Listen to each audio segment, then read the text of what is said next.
تو پھر ایک معاہدہ کیا گیا جس کے مطابق احمد شاہ مسعود ڈیفنس منسٹر ہوگا, گلبدین حکمت یار پرائم منسٹر ہوگا, اور برہان الدین ربانی پریزیڈنٹ ہوگا. اب برہان الدین ربانی اور احمد شاہ مسعود بیسیکلی ایک ہی پارٹی کے تھے, لیکن انہوں نے بڑا کلیورلی اپنے آپ کو دو سیپریٹ لیڈرز شو کیا ہوا, اور اس کی وجہ میں بتاتا ہوں آپ کو.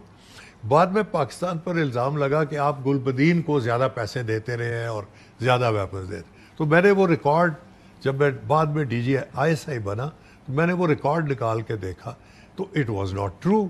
وجہ یہ تھی کہ دونوں کے ملا کے پیسے زیادہ بن جاتے ہوں گے. حکمت یار جو ہے وہ کہتا تھا میں ہی ہوں سب کچھ, پولیٹیکل لیڈر بھی میں ہوں, ملٹری لیڈر بھی میں ہوں. سو اگر اس کو 100 روپے ملے ہیں تو دوسرے دو جو تھے ان کو کسی کو 60 ملے, کسی کو 70 ملے, لیکن ملا کر وہ حکمت یار سے زیادہ بن جاتے تھے.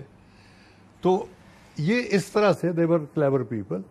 اب نیکسٹ سٹیپ یہ ہوا کہ انہوں نے, یہ معاہدہ ہو گیا ان کا آپس میں, جب انہوں نے حکمت یار کو پرائم منسٹر کی سیٹ پر بیٹھنے نہیں دیا. وہ باہر کابل کے باہر بیٹھ کے میزائل مارتے رہے اس کے بعد سے. بالکل, وہ سروبی میں بیٹھا تھا, وہاں سے وہ آگے گیا ایڈوانس کر کے, تو کابل کی ارد گرد وہ بیٹھا رہا, انہوں نے اندر داخل نہیں ہونے دیا. اب لڑائی بھی کی آپس میں چلتی رہی, بیچ میں دوستم کے بھی لوگ آ گئے, اور احمد شاہ مسعود اور دوستم کی لڑائی بھی ہوئی کابل میں.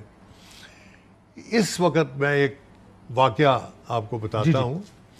وہ یہ تھا کہ جنرل حمید گل, انہوں نے کہا کہ میں ان کا صلح کرا دیتا ہوں. تو وہ بے نظیر بھٹو کے پاس گئے جو اس وقت پرائم منسٹر تھیں, اور ان کو کہا کہ جی آپ مجھے بھیجیں, میں ان کی صلح کراتا ہوں, یہ لڑ رہے ہیں, میری دونوں عزت کرتے ہیں, دے لسن ٹو می.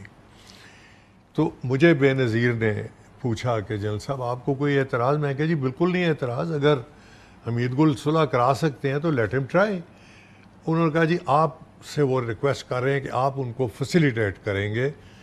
میں نے کہا بالکل کروں گا. تو حمید گل صاحب نے ڈیمانڈ کیا کہ مجھے جہاز دیں, تو ہم نے آئی ایس آئی کا جہاز ہوتا تھا وہ ان کے ڈسپوزل پہ کر دیا, اور ایک لیزان آفسر ان کے ساتھ لگا دیا. تو حمید گل صاحب کابل گئے اس جہاز میں, وہ جا کر ملے احمد شاہ مسعود کو, اور بڑی اچھی ان کی بات چیت ہوئی. احمد شاہ مسعود نے کہا جی بالکل ٹھیک ہے, ہم اس کو امپلیمنٹ کریں گے, لیکن پہلے حکمت یار اپنی فوج واپس سروبی لے جائے, اور اس کے بعد پیریڈ دے دیں 6 مہینے, 6 مہینے کے بعد ہم حکمت یار کے حوالے کر دیں گے. تو حمید گل صاحب یہ پرپوزلز لے کر ہی فلیو ٹو سروبی جہاں حکمت یار کا ہے. حکمت یار ٹینٹ میں تھے. تو حمید گل صاحب کوئی آدھا گھنٹہ باہر ویٹ کرتے رہے. فائنلی حکمت نے ان کو بلایا اور کہا جی بتائیے آپ احمد شاہ مسعود کو مل کر آئے ہیں. تو which should a but of invoice کہ تھوڑا ناراض ہیں وہ, لیکن بہرحال حمید گل نے کہا جی آپ کے انٹرسٹ میں ہمارے افغان بھائیوں کے لیے میں گیا تھا اور یہ پرپوزل ہے.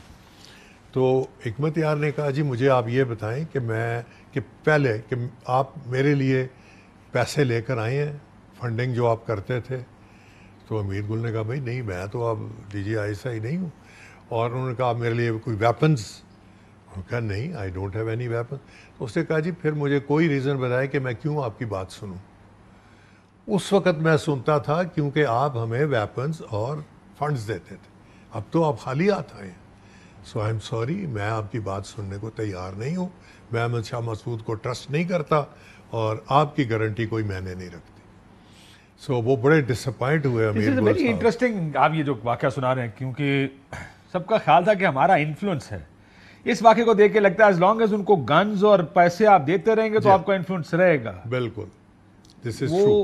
وہ یعنی ریلیشن شپ بلڈنگ میں نہیں ہے. ہاں, دس از ٹرو. کوئٹ پرو کو ہے, جو you give me some I give you some. بالکل. اسی طرح یہ جنرل دوستم کے ساتھ. اب دوستم ناردرن افغانستان میں he was the war lord. تو میں نے کہا یار ہم اس کے ساتھ کیوں تعلقات اچھے نہیں کرتے. وہ کہا جی کمیونسٹ ہے. ہم نے کہا اس سے ہمیں کیا فرق پڑتا ہے, کمیونسٹ ہے تو اپنے لیے ہے یا افغانیوں کے لیے ہے, بات چیت تو اس سے کریں, لیٹس اسٹیبلش ریلیشنز. تو میں نے جنرل افتخار شاہ کو جو کہ میرے ڈیپٹی تھے ان کو بھیجا.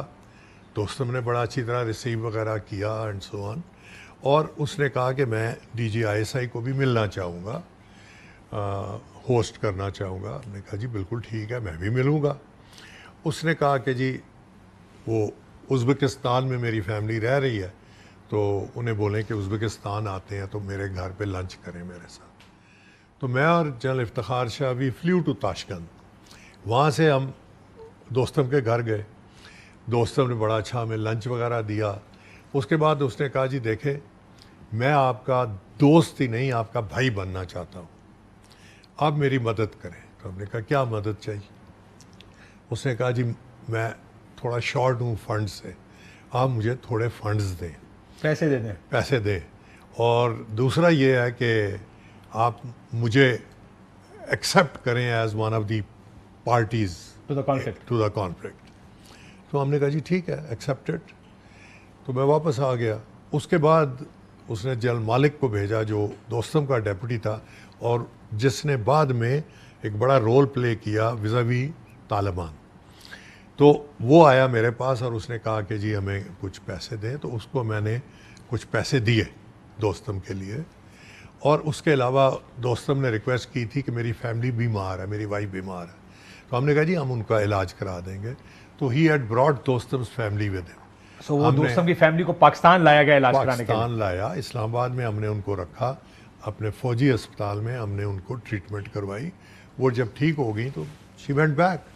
ورنہ Dostum normally was very close to Turkey, وہ ٹرکی جاتا تھا ہمیشہ, لیکن اب پاکستان کے بھی قریب ہو گیا. بینیفٹ ہمیں جو سب سے بڑا ہوا, دو ہوئے.